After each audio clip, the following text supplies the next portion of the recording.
안녕하세요. 좋은 아침입니다. 오늘은 열왕기상 20장과 21장입니다.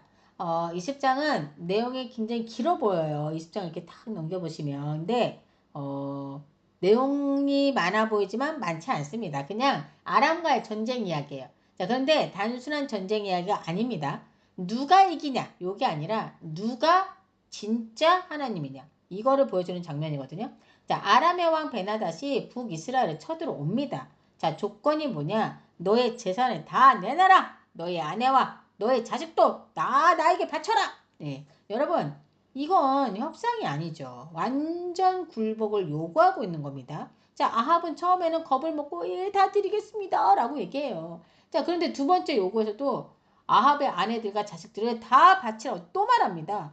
아합이 이건 아니다라고 생각을 했던 거예요. 너무 화가 나고 막 자존심도 상하지만 이건 안 된다고 말을 못하고 있는 막 진짜 한마디로 진퇴양난의 상황인 거죠. 자, 이렇게 아합이 이러고 속을 끓이고 있을 때 이스라엘 장로들과 지도자들을 불러서 이를 어쩌면 좋겠냐고 의견을 묻습니다. 자, 그러자 그들은 은금은 줄 수 있습니다. 하지만 아내들과 자식들을 줄 수 없다고 말하십시오! 라고 얘기한 거예요. 자, 이에 아합이 그대로 통보합니다. 한마디로 선전포고와 같은 거였죠. 자, 여러분 못 주겠다고 하잖아 지금. 자, 이 말을 들은 아람 왕 베나닷이 가만히 있었겠습니까? 예? 내라! 바로 전쟁 준비 돌입! 이렇게 된 거예요. 예? 자, 이때 하나님이 개입하십니다. 그리고 한 선지자가 찾아와서 아합에게 말을 하죠. 이 전쟁 내가 이기게 한다! 라면서 하나님의 말씀을 전합니다. 여러분 이게 중요합니다. 아합이 잘해서가 아니에요. 맞죠? 하나님이 자신을 드러내시기 위해서 이렇게 말씀하신 겁니다. 자, 전쟁 결과는 어떻게 됩니까? 말도 안 되는 전력 차이. 예? 이스라엘이 막 쩌쩌 맺잖습니까? 그런데 이스라엘이 이깁니다.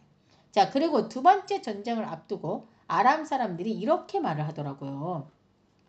저들의 신 여호와는 산의 신입니다. 라고 얘기를 한 거예요. 그러니 골짜기에서는 못 이길 것입니다. 라고 얘기를 한 거죠. 자, 이 말은요. 아람 사람들의 그 신에 대한 생각을 보여주고 있는 말이거든요. 자, 그들은 신은 일정 지역, 일정 도시를 관장하는 신으로 알고 있었기 때문에 저렇게 말한 걸 볼 수 있는 거예요. 자, 그런데 여러분, 우리 하나님이 그런 신이십니까? 그런 하나님이세요? 아니잖아요. 우리 하나님은 천하 만물에 계시고 무소부재하시고 실수하지 않으시며 시간을 주관하시고 천하 만물 우주를 주관하시는 하나님이시 않습니까? 자, 그래서 28절에 하나님께서 말씀하시는 거예요. 아람 사람들이 말하기에 여호와는 산의 신이요 골짜기의 신은 아니라 말하는데 그래서 내가 이 큰 군대를 다 너의 손에 넘기겠다. 너희는 내가 여호와인 줄 알리라 라고 말씀하신 겁니다. 자, 29절에 보시면 이들이 이제 서로 7일간을 대치하다가 7일째 전쟁을 하는데요. 하루에 아람 보병 10만 명이 죽습니다. 예? 남은 자들은 아벡으로 도망을 가는데요. 도망가서 그 성에 들어가요. 그런데 바로 성이 무너져서 다 죽게 된 거예요. 여러분 이게 사람이 한 일일까요? 아니죠. 예, 그리고 베나닷은요. 다시 도망가서 골방에 숨어버립니다. 자, 여러분 여기까지 보면 하나님이 계속 이기게 해주세요. 그렇죠? 기회도 계속 주십니다. 그런데 문제는 여기서 터집니다. 아합이 하나님이 멸하라고 하신 그 베나닷을 살려줍니다. 예? 아합이 베나닷이 살아있다는 얘기를 들어요. 그러면서 아직도 그가 살아있느냐? 그는 내 영전이라 데리고 오라 라고 얘기를 한 겁니다. 자, 여러분 이해가 되십니까? 예? 아니 도대체 왜 아합은 베나닷을 살려준 걸까요? 전 도대체 이해가 안 가더라고요. 자, 근데 이유가 있었습니다. 왜냐하면 조건이 좋았던 거예요. 현실적으로 이득이었던 거죠. 자, 34절에 그 내용이 나와요. 자, 베나닷이 여러 조건을 많이 제시하거든요. 베나닷은 자기의 생명을 구할 수 있는 저로의 기회가 온 거예요. 그래서 태도를 완전히 바꿔요. 처음에는 막 너의 재산과 너의 아내들과 자식들도 다 보내라! 막 이랬잖아요. 지금은 당신 아버지에게서 빼앗은 모든 성읍들 다 돌려드리겠습니다. 그리고 다맥세계 무역시장도 열어서 왕을 위해서 열어드리겠습니다. 이렇게 막 얘기를 하는 거예요. 그러니까 완전 좋은 조건을 내밀면서 살려달라고 매달렸던 거죠. 자, 그래서 아합은 그 조건 때문에 살려줍니다. 그리고 둘이서 조약을 맺고 베나닷을 그냥 보내버려요. 예? 자, 여러분, 이게 문제입니다. 하나님의 뜻보다, 하나님의 말씀보다 조건이 더 좋아 보이면 우리는 쉽게 타협한다는 거죠. 하나님이 이 상황을 과연 그냥 넘기셨을까요, 여러분? 아니죠. 예. 하나님은 한 선지자를 다시 보내십니다. 그리고 일부러 한 사람에게 맞아서 상처를 입은 채 왕 앞에 서게 해요. 그리고 이야기를 합니다. 그 선지자가 뭐라고 얘기하냐면, 왕이시여, 전쟁 중에 제가 한 사람을 맡았는데 제가 그 사람을 놓쳤습니다. 그래서 그 사람 대신 제가 목숨을 내놓게 되었습니다. 라고 얘기를 한 거예요. 자, 이 말을 들은 아합이 뭐라고 하는지 아십니까? 그건 너의 책임이니 네가 감당하는 것이 옳다. 이렇게 얘기한 거예요. 자, 그 순간 선지자가 얼굴을 가리고 있었던 걸 벗어버립니다. 그리고 말하죠. 왕이 바로 그 사람입니다. 자, 여러분. 하나님이 멸하라고 맡기신 사람을 왕이 스스로 놓아줬잖아요. 그래서 하나님이 선언하신 거예요. 너의 목숨이 그의 목숨을 대신할 것이다 라고요. 너의 백성이 그의 백성들을 대신할 것이다 라고요. 예? 여러분, 이게 무슨 뜻입니까? 하나님이 주신 기회였어요. 아합이 그 기회를 날려버렸습니다. 그렇죠? 하나님은요. 능력도 보여주셨고 전쟁도 이기게 하셨어요. 그리고 기회도 주셨어요. 그런데 마지막 순종에서 무너진 겁니다. 여러분, 이 성경의 말씀들이 괜히 적혀 있지는 않잖아요. 예? 여기서 말씀하시고자 하는 게 뭘까요? 여러분, 하나님은 우리에게 질문하시는 거예요. 우리는 어떠냐? 하나님이 길을 열어주셔도 마지막 선택에서 이 정도면 괜찮지 않을까? 이게 더 이득인데? 막 이러면서 이렇게 타협하고 있지는 않냐는 겁니다. 여러분, 순종은요, 부분적으로 하는 거는 순종이 아닙니다. 마지막까지 끝까지 하는 게 순종입니다. 자, 21장은 이제 넘어가 볼게요. 21장 넘어가면 이거는 아주 단순한 얘기가 나와요. 한 왕이 한 사람의 땅을 탐낸 이야기입니다. 여기서 왕은 누구냐? 아합입니다. 아합. 예? 자, 모든 걸 다 가진 그가 원하는 게 하나 생긴 거예요. 예? 바로 이스라엘 사람 나봇의 포도원입니다. 자, 왕은 나봇에게 그 포도원을 자기에게 넘기라고 하면서 대신에 내가 더 좋은 것을 주겠다라고 얘기를 해요. 자, 그런데 나봇이 거절을 합니다. 예? 이거는 하나님이 주신 유산입니다. 그래서 못 드립니다. 이렇게 얘기한 거예요. 이게 무슨 말이냐? 레위기 25장에서 하나님께서 말씀하신 규례를 말하고 있는 거예요. 한마디로 나봇은 하나님의 말씀과 율법을 잘 지키며 살아가고 있는 그런 하나님의 시민이었던 겁니다. 자, 여기서 갈리는 거예요. 나봇은 말씀을 선택했어요. 근데 아합은 어떻게 하죠? 아합은 욕심을 선택합니다. 아합은 원하는 포도원을 이제 차지하지 못하게 됐잖아요. 어떻게 하는지 아십니까? 되게 웃겨요. 자기 궁전에 가가지고 삐져가지고 밥도 안 먹고 누워버립니다. 여러분, 왕이 맞습니까, 이거? 자, 그때 등장하는 사람이 있죠. 바로 아합의 아내 이세벨. 자기 남편 아합이 밥도 안 먹고 막 삐져가지고 저리 누워있으니 아내 이세벨이 가서 물어봤겠죠. 왜 그러냐고, 무슨 일이냐고. 자, 그러자 아합이 또 일어나서 자초지종을 싹 다 얘기해요. 자, 그러자 이세벨이 어이가 없었을 것 같아요. 이세벨이 아니 왕은 이 나라의 왕이시면서 고작 이런 걸로 이리 식음을 전폐하고 있을 일이냐면서 막 말하면서 걱정하지 말라고 내가 다 해결하겠다고 이렇게 얘기를 해줍니다. 그리고는 즉시 그 자리에서 편지 하나를 싹 써요. 그래서 나봇의 성읍 장로들에게 보냅니다. 자, 그 편지 내용은 뭔지 아십니까? 나봇을 모함해서 돌로 쳐 죽이라는 내용이 적혀 있었던 겁니다. 자, 나봇이 하나님과 왕을 저주했다라는 죄명으로 모함을 해서 재판석에 앉히고 불량배 두 사람을 고용해서 거짓 증언을 하라고 한 거죠. 자, 여러분, 문제는요, 이 성읍 장로들이요, 그 말대로 했다는 겁니다. 거짓 증언을 하라고 시켜라! 라고 얘기하고 모함해서 돌려쳐 죽여라! 했죠? 자, 이 성읍들이 그 말대로 합니다. 그래서 죄 없는 나봇이 이 일로 죽게 된 일이 발생합니다, 여러분.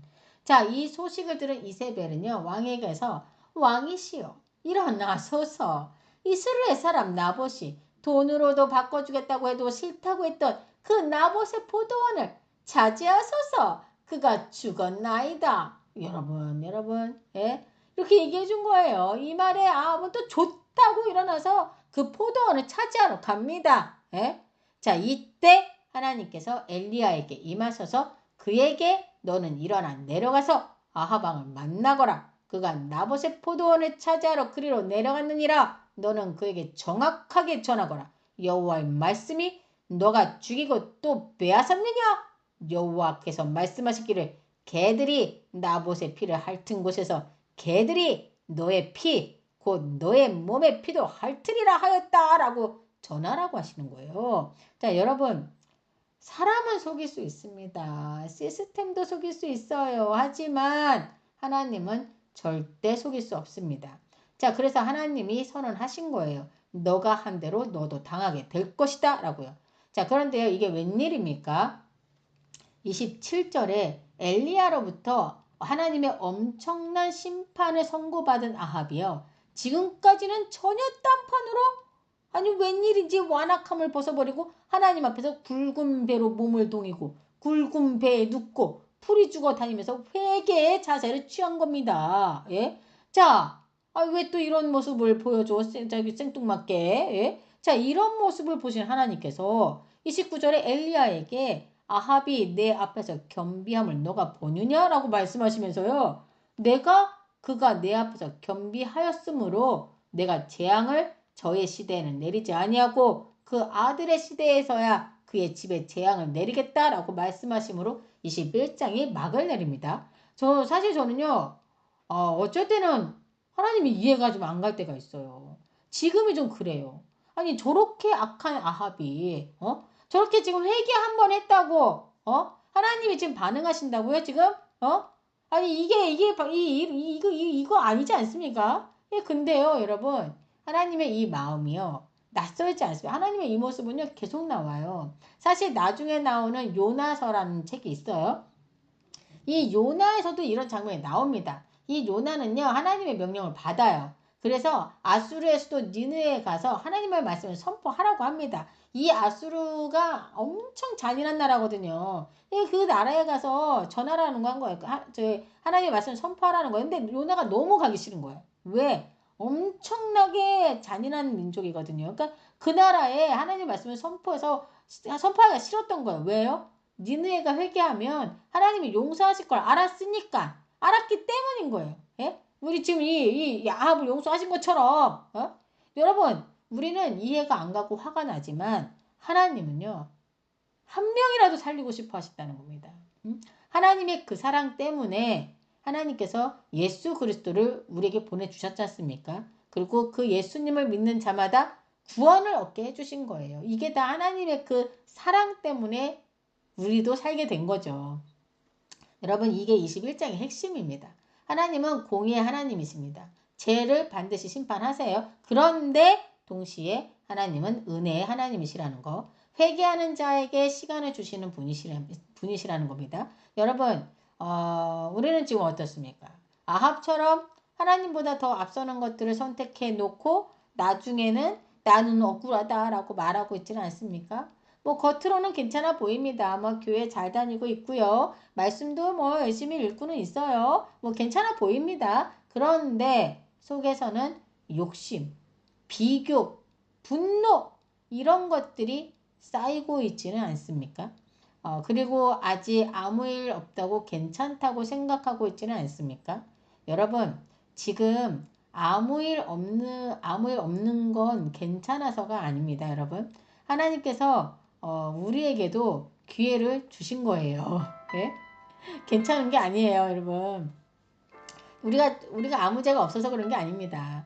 오늘을 살아가고 있는 우리도 어쩌면 아합과 같이 하나님의 심판이 유보된 상태가 아닐까 하는 생각이 들었어요. 사실 우리가 드러내놓고 누군가를 막 죽이고 뭐 막말을 하거나 막 계략을 꾸미거나 이러진 않잖아요. 그렇게 하진 않지만 우리는 마음으로 상대방을 판단하고 말로 상처를 주고 내 뜻대로 안 되면 막 짜증을 내고 남을 탓하고 있지는 않습니까?